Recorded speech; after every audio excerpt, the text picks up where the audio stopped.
பார்க்க போகிறது ரோஜா செடிக்கான 4 விதமான டிப்ஸ் தான். ஸோ வெயில் வந்து ஆரம்பித்தாச்சு. வெயில் ஆரம்பித்தாலே நம்மளுடைய வீட்டில் உள்ள செடிகள்லாம் வந்து பார்த்திங்கன்னா அப்படியே வாடி வதங்கி போயிருக்கும். ஸோ செடிகளில் மொட்டுகளே வராது, வந்தாலும் அப்படியே வந்து கருகி போயிருக்கும். இலைகள்லாம் வந்து பார்த்திங்கன்னா அப்படியே மஞ்சள் நிறமாக வந்து மாறி போயிருக்கும்.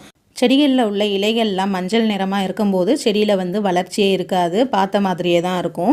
கூடவே இன்னும் பூச்சி பிரச்சனைகள்லாம் கூட வந்துடும். ஸோ இந்த 4 வகையான டிப்ஸை நம்ம வந்து ஃபாலோ பண்ணிட்டு இருந்தோன்னா நம்மளுக்கு இந்த பிரச்சனைகள்லாம் வந்து வராது. நம்ம வீட்டில் உள்ள செடிகள் வந்து பார்த்திங்கன்னா எப்பயும் பசுமையாக நிறைய பூக்கள் வந்து கொடுத்துக்கிட்டு இருக்கும், அதே மாதிரி ஆரோக்கியமாகவும் இருக்கும். சரி, வாங்க வீடியோக்குள்ளே போகலாம். ஸோ டிப் நம்பர் 1, நம்ம ஃபாலோ பண்ண வேண்டிய ஃபஸ்ட்டு விஷயம் என்னன்னு பார்த்தீங்கன்னா, நம்ம டெரஸில் தான் வந்துட்டு ரோஸ் பிளான்ட்ஸ்லாம் வந்து வச்சுருக்கோம்.